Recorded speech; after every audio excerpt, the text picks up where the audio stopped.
All right, greetings, YouTube model people. On Halloween night.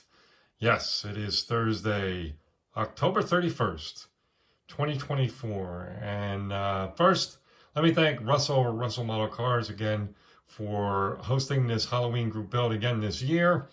And I also kind of built this with the idea of Boyd in mind, a gentleman who has left us, who was part of the Hobby Link community, kind of a tribute to him as well um, in this Halloween build this year. And it was just on a happier note, it was a great Halloween night here, or late afternoon and evening. A lot more trick-or-treaters came by than the last year or two. So it's nice to see that tradition kind of coming back again, it looks like.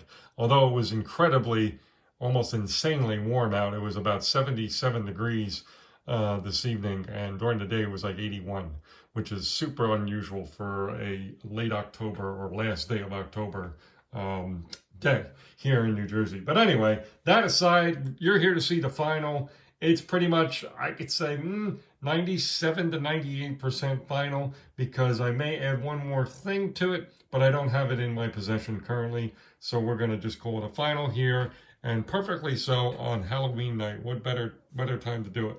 Anyway, all that jibber jabber, as we like to say, aside, I built the excuse me, Model Power HO scale haunted house. And here's what we came up with. All right, first at the top, let me thank everyone who posted in my previous videos and updates suggestions and ideas. Some of them I kind of already had in mind, and some of them I didn't.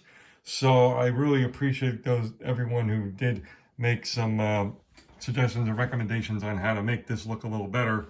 I'll see if I could swing this light around a little bit. Again, the light doesn't get under the porch there very well, but what I put up there on the porch itself, we'll start there, is the jack-o'-lantern.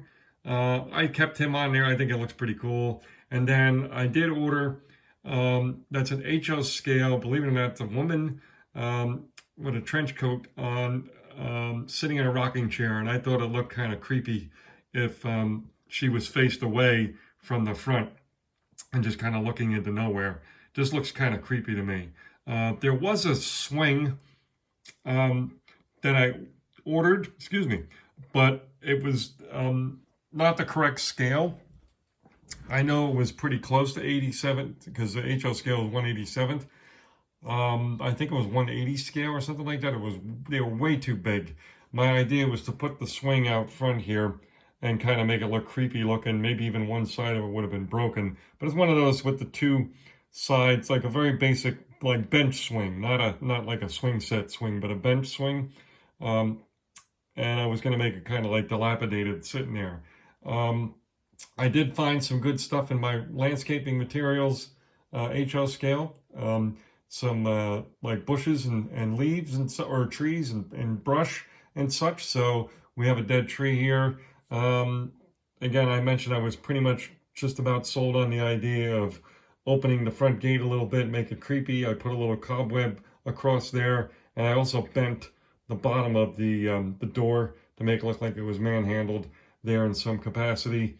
All of the leaves you see on the concrete, which I did use a gray wash, by the way, on the concrete to make it look a little more used and rough looking. The leaves, I couldn't find dead leaves, which is what I need for this scene, or the look that I went with here. So I couldn't find them online. I can only find like really nice leaves in HO scale, or any scale really. So I went outside and I picked up a variety of leaves and just crunched them down and put them in these little containers. And that's how we did it. This is the one I used the most, which was dead leaves, dead brown leaves, because that's kind of what we're featuring here. I did put a couple colored leaves out there, but not too many of them. So that's it, folks. The idea I had was, the reason why I said 97, 98% done was I thought it'd be cool. I'd have to see what it looks like to have like a for sale sign kind of hanging on the fence here, like crooked and all dirty and all that, but not, enough where you can read it, and just sitting there. I thought that'd be kind of neat, but you know, I don't have one in my stash of stuff, so, and I can't print something like that right now. So I'm gonna go look on the interwebs to see if I can find one, and then maybe add it to this fence. So thanks again, Russell. I appreciate you hosting again. I hope you guys thought this build was fun to look at, and again, thanks for all the comments and all the suggestions for this project as well. Happy Halloween, everyone.